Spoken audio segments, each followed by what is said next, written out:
Buenos días, se les da la bienvenida por su asistencia. El día de hoy, jueves 16 de diciembre del 2021, damos por inicio el cuarto día del seminario Leopardo para la Ciencia del Mañana, en el que seguimos abordando temas desde el enfoque de la salud y la investigación, con la participación de la Escuela Nacional Preparatoria número 8 y el Centro de Investigación en Políticas, Población y Salud, CIPS de la UNAM.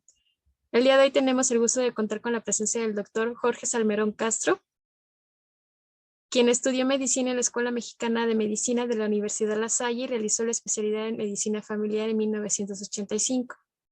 Obtuvo el grado de maestría en ciencias en 1993 y el grado de doctor en salud pública por parte del Instituto Nacional de Salud Pública en 1997. Fue investigador de tiempo completo del IMSS de 1992 a 2017 y responsable de la Unidad de Investigación Epidemiológica y en Servicios de Salud del IMSS de Cuernavaca, del 2002 al 2017. Desde el 2018 es profesor titular C del Centro de Investigación en Políticas, Población y Salud de la Facultad de Medicina de la UNAM. Pertenece al Sistema Nacional de Investigadores Nivel 3. Una de sus áreas de interés es el impacto de ciertos patrones dietéticos sobre el riesgo de diabetes mellitus. Sus trabajos en este campo han permitido la creación de una línea de investigación sobre el impacto de los carbohidratos en distintos aspectos de la salud. Otra de sus áreas de investigación es la evaluación y el desarrollo de alternativas para el control de cáncer cervical, así como la búsqueda de alternativas concretas para la detección oportuna de BPH y lesiones precursoras del cáncer cervical. Le damos la bienvenida al plantel 8, doctor Salmerón. Si gusta comenzar a compartir su pantalla y micrófono, le cedo la palabra para poder comenzar.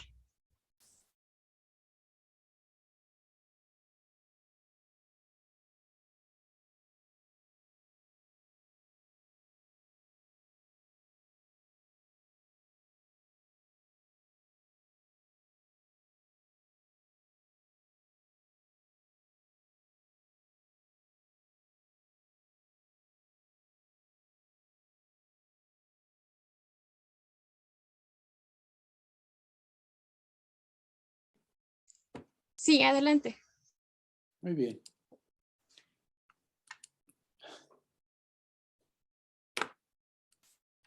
Ok, buen día.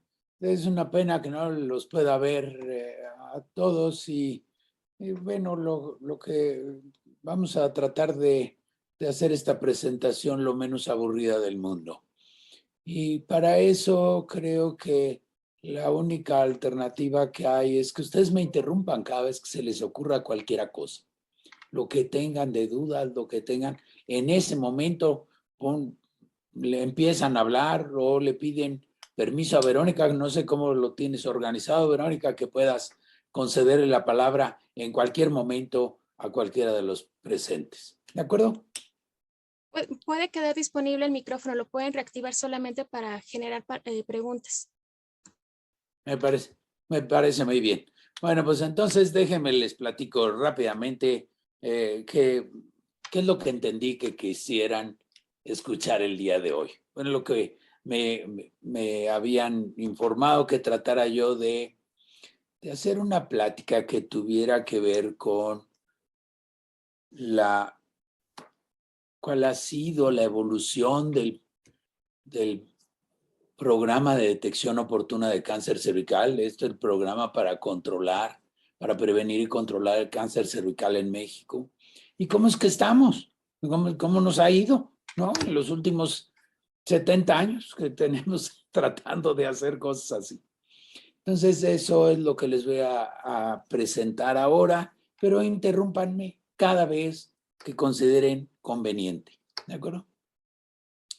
Entonces, lo que yo podría decir de entrada es que el, el cáncer cervical no es un problema de magnitudes que desborden ningún servicio de salud.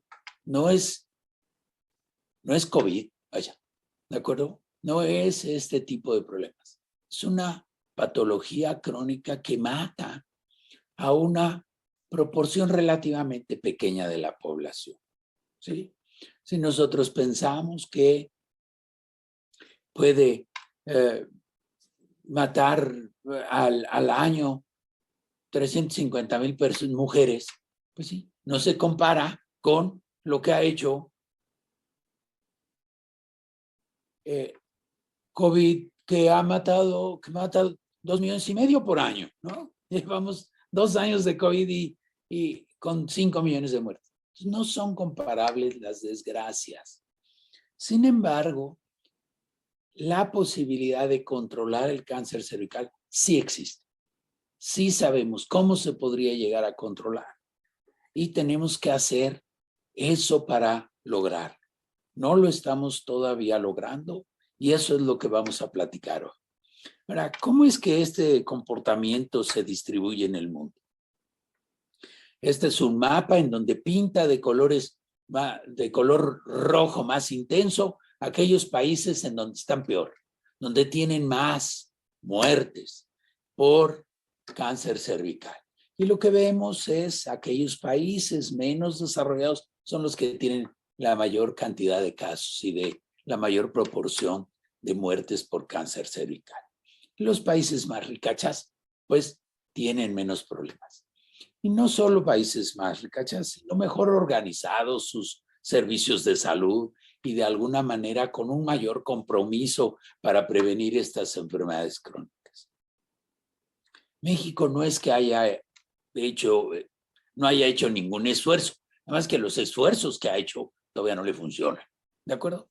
Entonces, el cáncer cervical es, para algunos lugares, la primera causa de muerte y a ver, ¿cómo es que pongo así?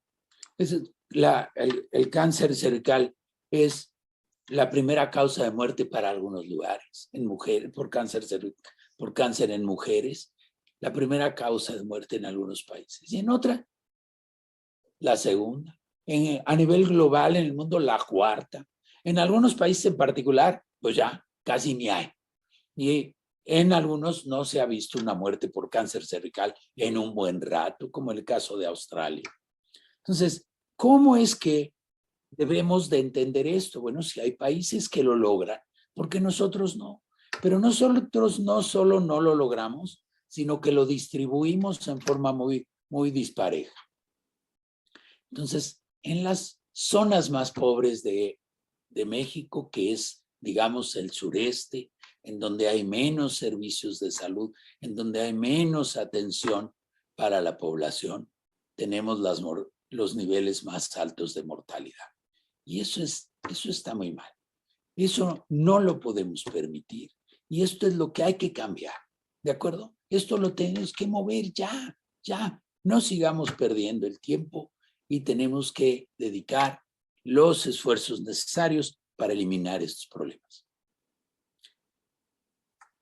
¿Por qué lo digo así con tal seriedad? Bueno, no solo lo digo yo, esto ya lo dice cualquiera, hasta la OMS, ¿no? Bueno, y entonces el director de la OMS en el 18 dijo que ya estaba bueno de seguirle tomando el pelo al mundo y que había que controlar el cáncer cervical y que había que eliminarlo. ¿De acuerdo? Ya, como se eliminó la viruela, entonces tenemos que acabar con esa patología. No solo ver cómo es que atendemos de alguna manera a alguna mujer, no, eliminar. Y las mujeres que son pues la mitad de este mundo han decidido que hay que hacer algo. Hay algunos caballeros que también estamos comprometidos con este esfuerzo. Y hay que eliminar el cáncer cervical de la faz de la tierra. Sí, igual que se eliminó la viruela, igual que se eliminaron otras muchas cosas. Tenemos las herramientas para lograrlo. Existe la vacuna para controlar, para eliminar la infección por VPH, que es el agente causal, es la causa del cáncer cervical. El cáncer cervical es una infección crónica que lo que hace es que esa infección crónica en las células del cervix, digamos que esto es, a ver, ¿cómo es que se pone una flechita, una flecha, una cosa así? No, Sí, allí mismo en la punto láser. presentación. Este es, Ajá. ¿no? ¿Se ve la flechita? Sí. Ahí está. Y entonces esta es una infección que llega a las células del cervix, del epitelio del cervix, y infecta las células. Y esto poco a poco se sigue reinfectando y va generando transformaciones en las células. Y estas transformaciones neoplásicas no forzosamente son cánceres, estas alteraciones de bajo grado, prácticamente todas revierten. Las de alto grado, 2/3 partes de ellas revierten, las que son NIC2, y los que menos avanzadas, 2/3 partes de ellas revierten, quiere decir que desaparecen espontáneamente. Doctor Salmerón, parece que se pasmó la presentación en el título. No sé si usted ya ve otra imagen. No, sí veo otra. Si gusta cerrarla y volverla a compartir, se ve pasmada la imagen en el título nada más. A ver. ¿Ya ven lo que quisiera yo, no? Aún no, solamente vemos el título de conferencia. Ups. Podemos intentar dejar de compartir. Lo voy a dejar aquí. Vamos a dejar de compartir y vuelve a proyectarla. Exacto, ahí ya se puede distinguir. Muchas gracias. ¿Ya? ¿Otra vez estamos correctos? Sí, ya estamos viendo el tejido histológico. Exactamente. Entonces, esta infección, muchos cánceres son secundarios a infecciones crónicas virales. Y este es uno de ellos. Pero este es el más claro. Y esta infección crónica provoca transformaciones en las células cervicales. No solo en el cervix. Hay cáncer provocado por VPH en muchos lugares, en muchas mucosas. En la mucosa del cervix, de la vagina, de la vulva, en la mucosa oral, en la mucosa anal, en cabeza y cuello, en toda la parte posterior de faringe y laringe, amígdalas, en lengua, todo, carrillos y labios. Eso es lo que se llama cáncer de cabeza y cuello secundario a VPH. Entonces, esta infección crónica provoca transformaciones en estas células, y estas transformaciones lo que hacen es que con el paso del tiempo, meses, años, a veces más de 10 años, llegan a cáncer cervical. Ya que está ahí, ya no hay nada que hacer. Pero entonces lo que podemos hacer es la prevención primaria, pues antes de infectarse o apenas recién infectadito, pues hay que vacunar a la gente, a los hombres y a las mujeres, y con eso ya no se van a infectar y se acabó toda esta historieta que sigue a la derecha. O podemos tamizar con Papá Nicolau, con lo que ha hecho el mundo los últimos 70 años, y les ha funcionado a algunos países bien, a otros muy mal. Pero empezamos aquí, ya llegamos tarde, porque ya está la infección ahí. Tenemos que vacunar para no tener la infección. O podemos hacer un tamizaje con VPH y triage muy fino. Ahora les explico qué significa esto, para que podamos detectar desde el primer momento si está infectado o no infectado y qué podemos hacer con esa persona. ¿De acuerdo? Entonces, lo que hacemos es, podemos ver, digamos, de alguna manera, qué ha significado la evolución esto. Empezó por allá en los 70, o sea, tenemos 50 años haciendo lo mismo y todavía no lo logramos. Y en distintos momentos se han echado a andar algunas iniciativas nuevas, muy útiles, muy convenientes, pero todavía no lo logramos. Hoy por hoy estamos viendo que esto sigue con problemas muy, muy importantes, con coberturas del tamizaje bajas, con vacunaciones muy bajas. Entonces, pobres medidas de prevención primaria, eso quiere decir que no estamos vacunando correctamente. Y fallas en el tamizaje efectivo. Y entonces estas dos son los dos componentes principales para la prevención del cáncer cervical. Uno, pues hay la prevención primaria, que es la vacunación universal de niñas y adolescentes, y no solo niñas, sino también niños. En fin, para cáncer cervical, sí, niñas, sí, pero para cánceres asociados a VPH, niñas y niños. Punto. Hay que vacunar a todos. Y hay que tamizar correctamente y desde muy temprano. Veamos entonces qué está pasando con estas medidas o qué está haciendo México para lograr esto. La vacunación universal existe, las vacunas para VPH existen ya desde hace un rato. Entonces, desde 1912, 13 existen las vacunas. México incorporó tempranamente la vacunación, sin lugar a dudas. Nada más que lo hizo nada más en un grupo chiquitín, que eran las niñas de 9 a 11 años, que estaban ahí entre quinto y sexto año de primaria. No a más niñas. ¿Qué ha sucedido en otros países, como Australia, que ya prácticamente se olvidó del cáncer cervical? Vacunó a las niñas desde los 9 años hasta los 25. Y a los caballeros también. Bueno, pues hoy ya no tiene cáncer cervical Australia. Se acabó el cáncer cervical ahí. Y México echó a andar nada más 2 pequeños programas. Este de las niñas de 9 a 11 años, que no era malo. Sin embargo, dejaba fuera a los niños y dejaba fuera a otros grupos que también hubieran podido beneficiarse bárbaramente por la vacunación. ¿Cómo es que? Pues como todo el resto de las mujeres, ¿no? Y la vacunación a las mujeres con VIH. Las mujeres con VIH tienen un riesgo mucho más alto de tener cáncer cervical. Y se echó a andar ese programa. El grupo de investigación en el que yo participo luchó fuertemente para que esto se diera, para que entrara a un programa de vacunación en mujeres con VIH y en hombres con VIH. Bueno, echó a andar el de mujeres. Bueno, algo es algo. Pero ¿qué ha pasado desde entonces? Desafortunadamente, una de las 2 vacunas que existían en el 2019, o de las 3 vacunas que hay en el mercado, que era la que compraba el gobierno federal, se salió del mercado. Dijo, a mí ya no me conviene este negocio, ya me voy a mi casa. Si saben contar, no cuenten conmigo, y se fue a su casa. Bueno, pues tratar de comprar nuevas vacunas no ha sido fácil. No ha sido fácil, primero porque los proveedores de vacunas dicen, bueno, denme 2, 3 años para que yo les pueda volver a surtir vacunas.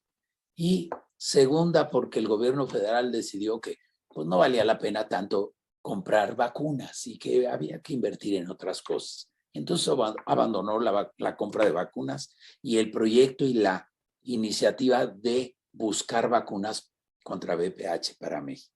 Entonces, desde entonces, tenemos problemas de vacunación. Ya en el 19 se empezó a vacunar medio huichihuachi, iba ya no completo, y ya para el 20, para el 21, y no hay para cuándo. Tenemos 2, 3 años por delante que no está claro que vayamos a poder vacunar. O sea, la prevención primaria ya la podemos olvidar. ¿De acuerdo? Entonces, ¿qué nos queda? La prevención secundaria, que es el tamizaje. Y el tamizaje, ¿qué hemos hecho? ¿O qué sabemos que hay que hacer? Sabemos que hay que tamizar con pruebas de VPH. Esto es detectando la presencia de la infección por VPH. ¿Por qué? Porque es más sensible la prueba que la prueba de Papa Nicolau.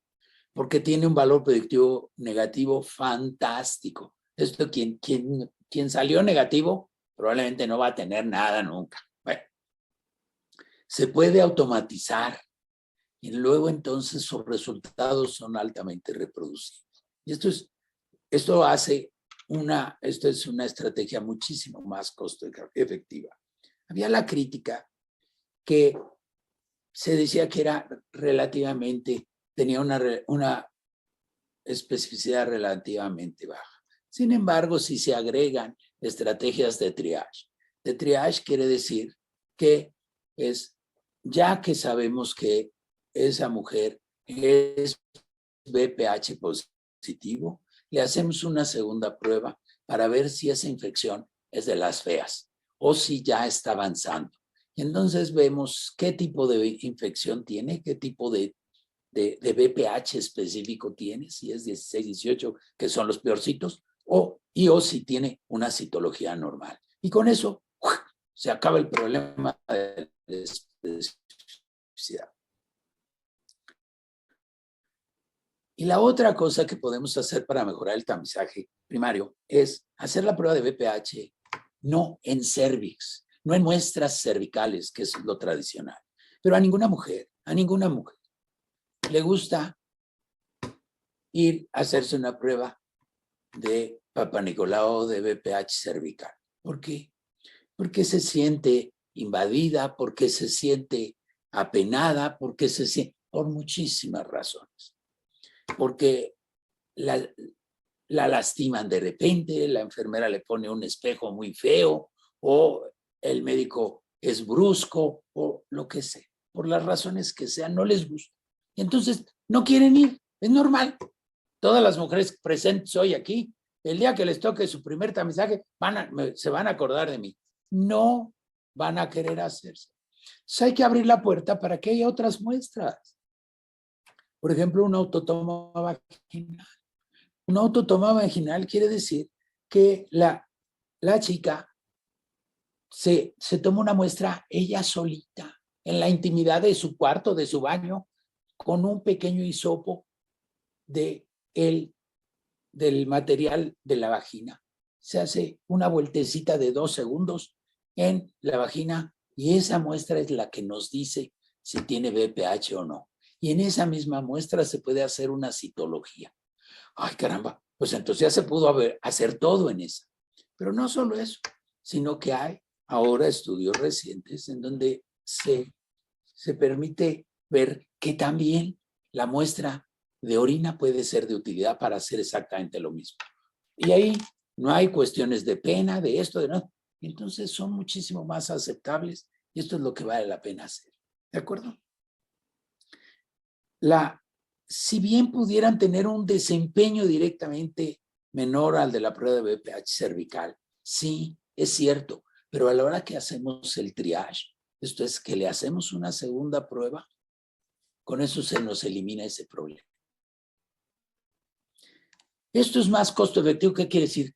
Que por lo mismo que se invierte en una cosa en términos en dólares para prevenir cánceres, esto resulta mucho más costo efectivo. Es gasto lo mismo y hago más.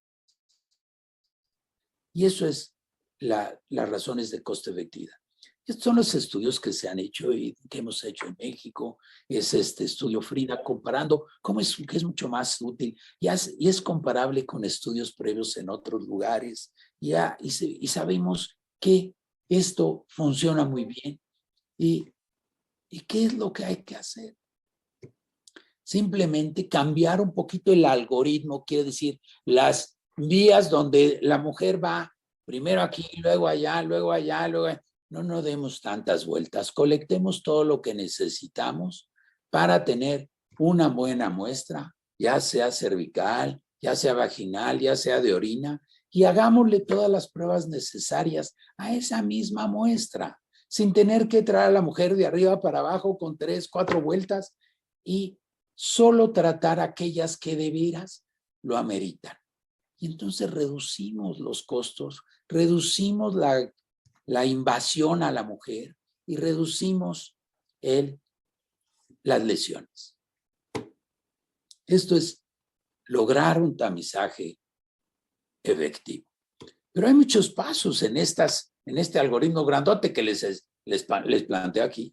Bueno, pues tenemos que tener una prueba de tamiz inicial, sensible y específica. Oye, pues sí. ¿Cuál es esa? Es la del BPH con un buen triage. Bueno, ya que lo tenemos que mandar a esa mujer a colposcopia. Si nos falla, cuidado. Todo se echa a perder, porque de nada sirvió que hubiéramos hecho el gasto inicial, porque la señora no va a lo que le sigue y se acabó todo. Entonces, si nosotros no le podemos explicar de qué se trata la colposcopía, por qué es que sí tiene que ir, y nada más la mandamos así como locos y mandamos a un chorro, falla tremendamente. Entonces, tenemos muchos problemas ahí. Muy probablemente el foco rojo hoy en el programa está ahí, en el programa de tamizaje. Luego, tenemos problema tenemos problemas también en la confirmación diagnóstica, sin lugar a dudas. Tenemos problemas en el manejo óptimo de lesiones, sin lugar a dudas. No todas las clínicas de colposcopía saben manejar bien los casos y hacen pura burrada. Hay otras problemas también serios, aún después de haber confirmado que es un caso y es un cáncer invasor. La mujer vive lejos y no es fácil que vaya a los centros de atención oncológica que le permiten hacer estas cosas. Y esto, cualquiera de estas cosas que falle, echa a perder todo el esquema. ¿De acuerdo? Pues les puedo decir entonces, en resumen, ¿qué tanto falla la primera? La cobertura es como del 60%. El tamizaje con muestras útiles, sensibles y específicas, nada más llega como al 11.9% de la población tamizada. ¡Oh, no puede ser! Hay un inadecuado seguimiento para confirmación. Esto es, las mujeres no van a colposcopía. Solo 60% de ellas van. Entonces, de entrada, perdemos 40% de la efectividad del programa. Y tenemos muy pobre control de calidad en las clínicas de colposcopía. Entonces, las biopsias son mal manejadas, mal hechas, los tratamientos mal logrados. Entonces, la recurrencia de lesiones es altísima. Y estas fallas entonces en el manejo nos hacen que tengamos problemas muy, muy serios. Todas estas desgracias que estamos viendo en azulito, pues se pusieron peor con la pandemia. Sí, sí se pusieron peor. Pero ya estaban, ¿de acuerdo? Todo el azulito ya estaba. Hoy podríamos decir que todo esto está en cero, porque no se está haciendo tamizaje desde hace 2 años. Es una desgracia. Entonces, ¿qué tendríamos que hacer? Pues hacer lo que ya sabíamos que teníamos que hacer. Hay que vacunar, pero a todas, a las niñas y a los niños. Hombre, por Dios. Rescatar a las que se nos fueron desde el 19 hasta hoy y hasta dentro de 2, 3 años. Hay que mejorar la prevención secundaria, quiere decir el tamiz. Tenemos que hacerlo. Y tenemos que hacerlo accesible a todo el mundo y que las mujeres que tienen rechazo al tamiz con muestras cervicales no se sientan agredidas, no se sientan afectadas. Entonces que puedan hacerse una autotoma o una muestra de orina sin angustias, sin problema. Y con un buen tamizaje, con un buen triage, esto es detectando citologías y BPH 16, 18, y con eso tenemos más que suficiente. ¿De acuerdo? Y ya, instalar buenos sistemas de seguimiento. ¿Cómo es que el 40% de las mujeres ya no llegó a colposcopia? Es un error. Tenemos que montar ambulancias que lleven a las mujeres a las clínicas de colpo o unas patrullas o lo que queramos. Hay que ir por ellas en taxi, hay que mandarles el Uber. ¿Por qué? Porque sale muy caro todas las etapas previas para que en el último momento nosotros ya no le podamos confirmar el diagnóstico y tratar. Entonces tenemos que poner atención en esas últimas etapas del tamizaje. Y finalmente, pues contar con un sistema de información que nos permita ver si aquello está funcionando o no. ¿De acuerdo? Entonces hay este esquema que es clásico por ahí. Perdón que está en inglés, pero es un poco... Hay intervenciones efectivas, si ya sabemos, que son las que están en la izquierda. Hay que vacunar y hay que hacer tamizajes basados en BPH y con buen triage, sí. Y eso nos llevaría a un buen control del cáncer cervical. El problema es cómo hacemos esta liga entre estas dos. Y eso se llama implementation. Y hay toda una nueva disciplina que se llama ciencias de la implementación, en donde aprendemos a ver cómo le hacemos de veras. Oye, ya hay vacunas, ¿por qué no las tenemos? Oye, pues hay que enseñarle al encargado de comprar las vacunas cómo se compran vacunas. Hay que enseñarle al encargado de comprar los insumos para el programa cómo se compran esas cosas y cómo se compran los buenos. Y eso es la implementación, ¿de acuerdo? Eso es lo que este brinquitito lo tenemos que lograr un día. Seguramente que lo lograremos. Nada más que si no nos apuramos, ahí vamos a estar igual dentro de otros 50 años, ¿de acuerdo? Le agradezco un poco a todo el equipo que ha trabajado conmigo los últimos 20 años para hacer estas cosas, que es gente del Instituto Nacional de Salud Pública, del IMSS, de la UNAM, de muchos lugares. Les agradezco mucho su atención. Entonces, ahora sí, soy todo suyo. Díganme, ya dejo de compartir. Sí, claro, Díganme gracias. si tienen dudas. Doctor Salmerón, Nadie primero, levantó la mano en el camino, ¿verdad? están Verónica, anotando aquí en el chat. nadie se sintió. No, Bueno, no, en el no se chat. aventaron, Entonces pero yo, están anotando aquí en el chat. La primera pregunta, doctor, si nos permite, ¿cuál es la prueba sí, BPH y cuál es la prueba de Papa Nicolau? ¿Cómo podría decirles cuál es una y cuál es otra? ok. Pues están muy chamacos o muy chamacas ustedes todavía para saber esa diferencia. Pero es una cosa muy sencilla. El Papa Nicolau lo que hace es tomar una citología, ¿de acuerdo? Eso quiere decir un extendido en una laminilla, toman una muestra del cérvix con un cepillito y lo extienden en una laminilla. La tiñen y la ven al microscopio y ven si esas células del cérvix están anormales o no. Eso es lo que hace la citología. Y se necesita, número 1, tomar una buena muestra.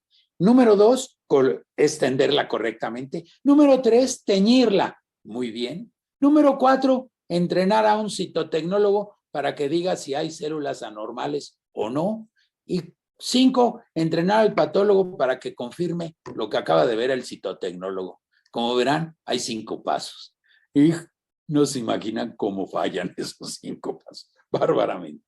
Pero esa es la prueba de citología y nos permite ver si hay anormalidades. Y si hay anormalidades, esa mujer tiene que ir a colposcopía para que le tomen una biopsia y le confirmen el diagnóstico. ¿De acuerdo?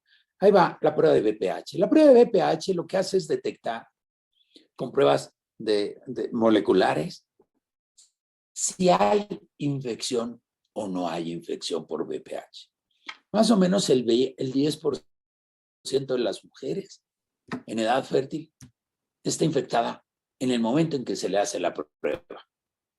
Todas las mujeres se infectan, todos los hombres y las mujeres. El primer momento para infectarse es a la hora que nacen. Se echan un bocado, pero fantástico, de BPH que tiene su mamá en la vagina.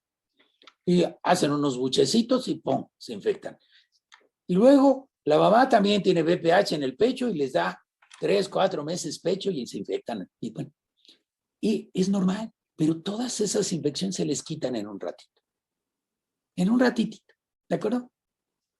Entonces, una buena infección con un buen número de copias de infección, eso solo el 10% de las mujeres está infectada, las mujeres en edad fértil.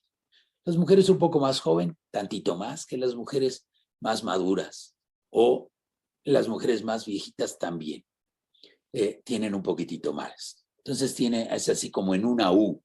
Las mujeres más jóvenes tienen más infección, luego un poquito las mujeres un poco más maduras menos, y después de los 65 otra vez se vuelve a subir. Bueno, y esas infecciones, lo que tenemos que ver es si es una infección crónica y si está dando problemas. Y si cuáles son los virus los tipos de BPH que están infectando. Hay unos que casi no dan nada. Y hay unos que se llaman de muy alto riesgo, y que son el 16 y el 18. Hay una batería de más o menos 13 virus que se llama de alto riesgo, pero dentro de esos los peores son el 16 y el 18. Entonces, si esa mujer tiene 16 y 18, lo más probable es que sí tenga algo. Si tiene alguno de los otros, hay que vigilarla, hay que hacerle otra prueba dentro de un par de años, pero nada más, ¿de acuerdo?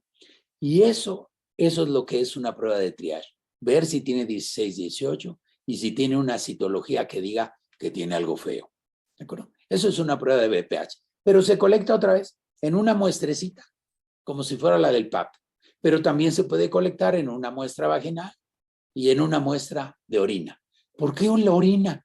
Bueno, porque a la hora que orina una mujer, se lava toda la zona. Toda la zona quiere decir se escurre de alguna manera. Orina en los labios, y en este escurrimiento que normalmente sucede de vagina, está lleno de células. Y la orina se lo lleva en un chorrito llena de células vaginales y cervicales y de labios en la orina. Y ahí con esas células podemos ver si está infectada o no está infectada con VPH. Y eso es una prueba de VPH. ¿De acuerdo? Se hace en un laboratorio y no tiene mayor dificultad. Hay unas pruebas que yo hoy ya dan el resultado en 1 hora, ¿no? Entonces se hace la prueba, se toma esa prueba, se mete en el aparatito y 1 hora después me dice si tengo o no tengo. Es una prueba relativamente rápida, cómoda y muy conveniente. ¿Sí? No sé si quedó claro eso de qué significa esa infección. Pero todo el mundo se infecta. Y es una infección de mucosas, de contacto de mucosa con mucosa. Entonces, cuando hay relaciones sexuales, cuando hay nada más, la simple limpieza de una zona con otra, de la mamá que le limpia el pañal al niño, que le quita el pañal, ya le untó por todos lados VPHs. Claro, pero son VPHs que se van, ¿de acuerdo? Que no tiene importancia. Entonces, no es importante tener VPH. Lo importante y lo malo es que se le quede uno allá a vivir. Eso sí no es bueno. Y eso es lo que hay que ver cómo hacemos para ver cuáles son los que se quedan a vivir más. Pues hay que vigilarlos. ¿Cuándo hay que tratar? Hay que vigilar a quién tratar y a quién no. Y esas son las cosas que hay que hacer. Pero sobre todo, hay que vacunar para que a nadie se le pegue ya el VPH, aunque sea muy común. ¿Sale? A ver, Otra pregunta, Verónica, te dejo a ti doctor. escoger de preguntas. Otra pregunta. Si una persona se pone las 2 primeras dosis de la vacuna de VPH, ¿sirve la tercera dosis después de un periodo de 2 años o existe un rango de edad fijo para vacunarse? No hay ningún criterio de edad. ¿Por qué se pone temprano? Pues porque lo que queremos es desde temprano empezar a prevenir las infecciones, ¿sí? Y las infecciones que puedan ser crónicas. Entonces eso, como les había yo dicho, todas son infecciones que van y vienen, van y vienen, van y vienen. Entonces, si está vacunado, ya se fueron. A la hora que llega la siguiente vez que se va a contagiar, ya no le da. ¿Cuántas dosis hay que poner? La primera vez que se empezaron a hacer los ensayos, en muchas vacunas así ha sucedido. Hay vacunas que empezaron y tenían una sola dosis. Años después se vio que se requería una segunda dosis. Pongamos el ejemplo ahora de COVID. Empezaron los ensayos y se vio que con dosis era aparentemente suficiente. ¿Por qué? Porque casi todos los ensayos ya los hicieron en el momento en que ya estaba la pandemia, ¿sí? Si ustedes recordarán, todo el mundo andaba disfrazado, con cachuchas, con esto, con lo otro, con toda suerte de protecciones y no se le acercaba a nadie. Ahora que ha empezado a relajarse la disciplina y ya no ponerse tapabocas y esto y todo, es más fácil el contagio. Por eso es que se ha puesto ahora y se ha recomendado una tercera dosis. No solo en los países ricos, sino en México también. Ya se empezó a aplicar la tercera dosis. Pero se pensó que con una dosis era suficiente. Luego se vio que 2 dosis es mejor y 3 dosis para poder andar sin tener que traer tapabocas ni porquería y media. Con 3 dosis muy probablemente sea más suficiente. Pero no es que cada ratito tengamos que vacunarnos, no, sino que los primeros ensayos, depende de cómo se hicieron, se vio que se necesitaba. Así ha sucedido con muchas vacunas que requieren una tercera. Y hay unas que empezaron con 3 y ahora vimos que se necesitaban nomás 2. Y está corriendo un ensayo gigantesco en Costa Rica que se llama Escudo. Y este ensayo nos va a permitir ver que solo se requiere una dosis. Entonces, aquellas chicas, aquellas que están aquí que se vacunaron nomás con una, se pueden quedar tranquilas, no necesitan más. ¿Por qué? Porque los estudios, los análisis preliminares de ese estudio dicen que es muy probable que no necesites más que una. Y lo mismo sucedería en hombres. Entonces, no necesitamos más dosis de vacuna de VPH. Y con una dura para toda la vida. ¿Por qué? Porque genera una memoria en celular que en el momento en que se pone en contacto nuevamente esa persona con el VPH, se dispara otra vez la producción de anticuerpos y se acabó el problema. Entonces genera memoria muy, muy útil y esa memoria es para toda la vida. Esténse tranquilos, una sola dosis en vacuna de VPH es muy probable que sea más que suficiente. Hoy estamos esperando los resultados y mientras estamos poniendo 2. Bueno, en los países donde se están poniendo, se están poniendo 2. ¿De acuerdo? Si nos puede ayudar todavía con 2 preguntas más. Y no, La no primera, importa qué tan. A ver, adelante. sí, es que se me desfasa el audio. ¿Hay un estudio médico similar para hombres que se puedan realizar para detección de VPH? Esa es una pregunta primero y ahorita le doy la otra pregunta. Sí. En los hombres, el VPH, la infección crónica por VPH, da cáncer anogenital. O sea, da en todos los genitales. Da en cabeza de pene, en muy poco en el cuerpo del pene, pero en la cabeza sí. En la corona ahí puede dar cáncer. Es muy poco frecuente. Es un poco más frecuente el cáncer anal. Y el cáncer anal es casi tan frecuente como el cáncer cervical en hombres que tienen sexo con hombres. ¿Okay? Bueno, pues es una forma de detectar esto tempranamente, es hacer una prueba de VPH en ano. Igual que en el cervix, pues se toma una muestra de la mucosa anal, o sea, un raspadito, igual así con un cepillito, y se hace, igual que se puede hacer una citología, se hace una muestra de VPH y se hace la detección de VPH. ¿Y hay que hacer el triage? Sí, hay que hacer el triage. Nosotros ahorita estamos trabajando en un estudio para ver cómo prevenimos y cuál es la mejor forma de controlar el cáncer anogenital en población VIH. La población VIH, como está inmunocomprometida, se infecta más con VPH. Y los hombres que tienen sexo con hombres y tienen VIH, se infectan tremendamente y tienen mucho cáncer anal. Y estamos viendo cuál es la mejor forma de controlar esto y de detectarlo. Y muy probablemente se sigue exactamente lo mismo que se ha hecho con mujeres para lesiones cervicales. Lo mismo va a suceder para lesiones anales en hombres que tienen sexo con hombres y en mujeres que viven con VIH en lesiones cervicales. Y eso es lo que estamos echando a andar y muy probablemente en marzo estemos iniciando el reclutamiento de este proyecto que se va a hacer en las clínicas Condesa en la Ciudad de México. Una última pregunta, doctor Salmerón, si nos permite, que prácticamente se compone de 3. Es nada más como para enfocarnos en esta parte de la prevención. ¿Cuáles son los síntomas del VPH? ¿En cuánto Ninguno. tiempo? Esa es ¿En la cuánto primera ya, tiempo? ninguno, no da ningún síntoma. No da ni Sí, comezón, ni irrita, ni se ve colorado, ni se ve nada. sí, por eso se contagian. ¿En cuánto tiempo evoluciona?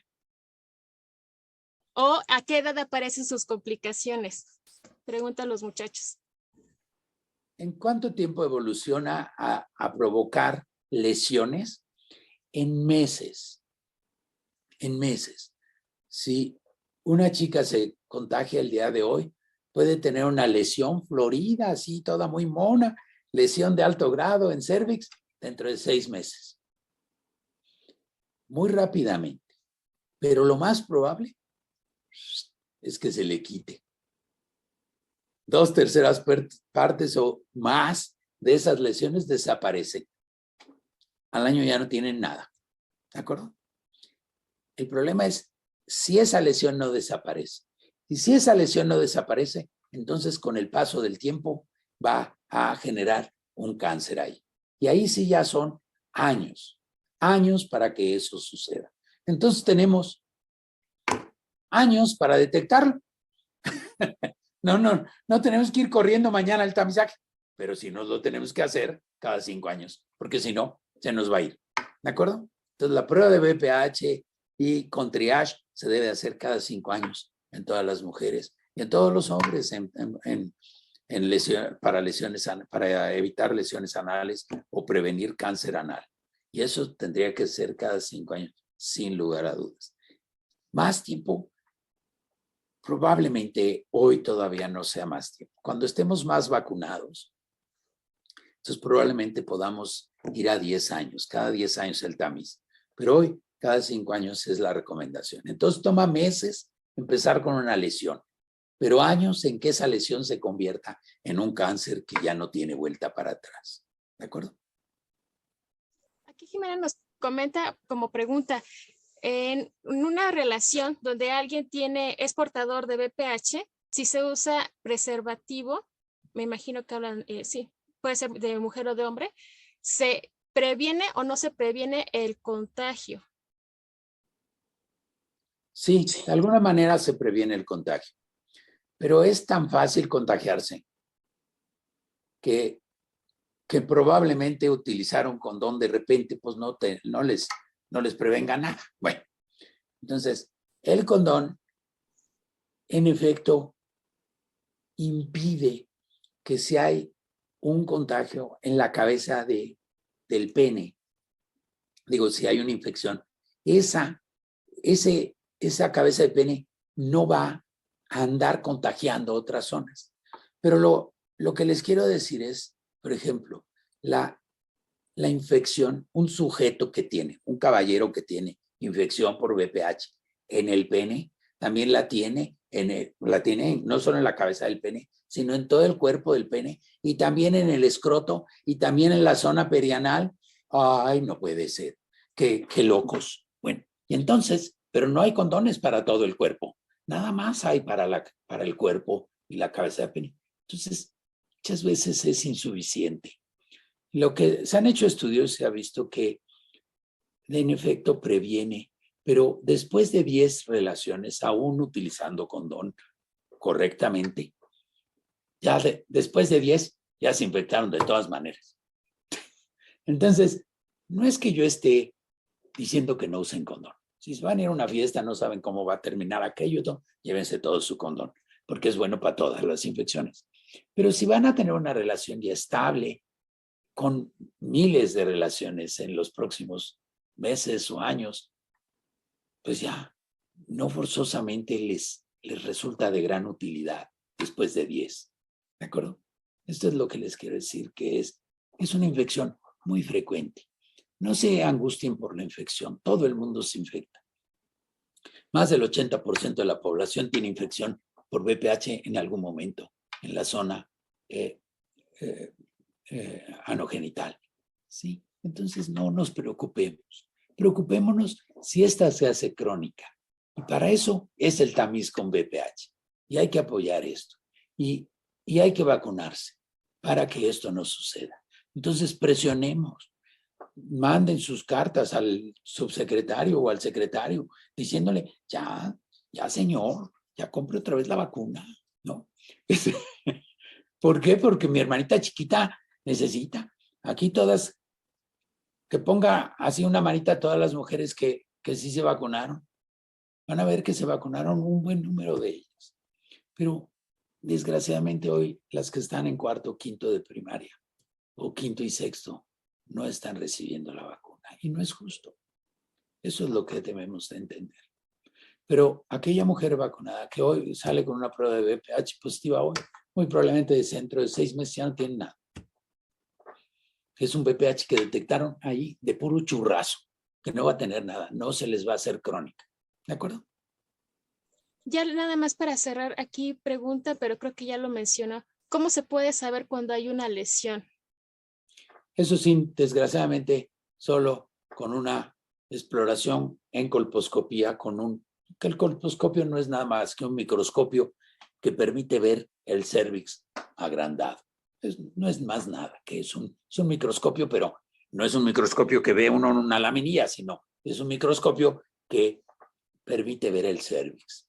Entonces hay que ponerle un espejo vaginal a la mujer y asomarse, o ponerle un anoscopio a un hombre y asomarse y ver ese ano y poder ver si hay una lesión en la zona de transformación.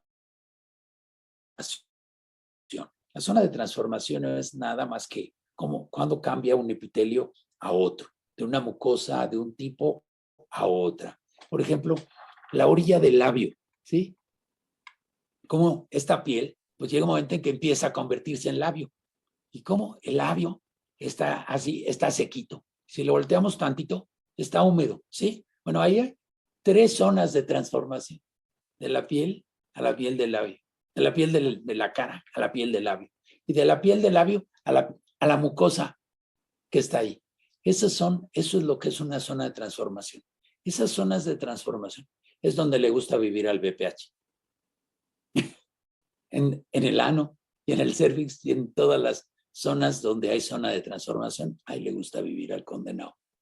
Y entonces ahí es donde hay que ir a buscarlo, y se busca en el cervix, en la zona de transformación del cervix, en la zona de transformación del ano, en todas esas zonas de transformación que hay en la cavidad oral. ¿Por qué? Porque la mucosa que hay en la boca, en la base de la lengua o la lengua, es distinto. Entonces está lleno de zonas de transformación toda la cavidad oral. Y de la mucosa que está en la boca o en la lengua, comparada a la mucosa que está en la parte posterior, también es distinta. Y por eso es que en la cavidad oral da mucho BPH también. Un poquito menos que en cervix, pero da BPH también. ¿Sale? Y hay que ir a buscarlo, tomar una biopsia y ver si esa lesión es de las buenas, de las malas, y si hay que tratarla o no hay que tratarla, ya lo dice un patólogo. ¿Sale? Exacto. De hecho, nada más para agregar, esa es una de las situaciones de salud que más se tienen como en foco de atención. Es como ahorita con lo del COVID, muchas personas no lo consideraban como algo factible, algo real, y pasa lo mismo con BPH, como muchas de las veces no hay síntomas, entonces hace que la gente no lo considere como posible contagio en uno, no se siente como portador de esta enfermedad, y como no manifiesta lesiones o sintomatología, también por eso se ignora la necesidad de acudir a hacer los tamizajes. Entonces aquí la invitación es acudir a que se realicen los tamizajes cada cierta periodicidad, ya conforme vaya teniendo vida sexual activa, y como ya nos comentaba el doctor Salmerón. No le quiero robar más de su tiempo, doctor. Si le parece bien, vamos a cerrar la parte de la sección de preguntas y voy a cerrar también la sesión. Queremos agradecerle su participación por habernos compartido la charla. La verdad es que es un tema demasiado amplio, pero necesitaríamos muchísimo tiempo para abordar más detalles, ¿no? Los chicos aquí en la preparatoria lo empiezan a ver esto de los temas de sexualidad, las enfermedades infectocontagiosas en la siguiente unidad de la materia, entonces podemos en las clases abordar un poquito más al respecto. Voy a dar por cerrada la sesión del día de hoy. Le agradezco la asistencia a usted, doctor. Le agradezco la asistencia a los asistentes y les invitamos a que a las 12:50 se vuelvan a reunir para que estén en la sesión de la conferencia del uso de servicios de salud por mexicanos en el extranjero. Muchísimas gracias, doctor Salmerón. No, hombre, de qué. Espero que les sirva de algo. Chao. Un gusto.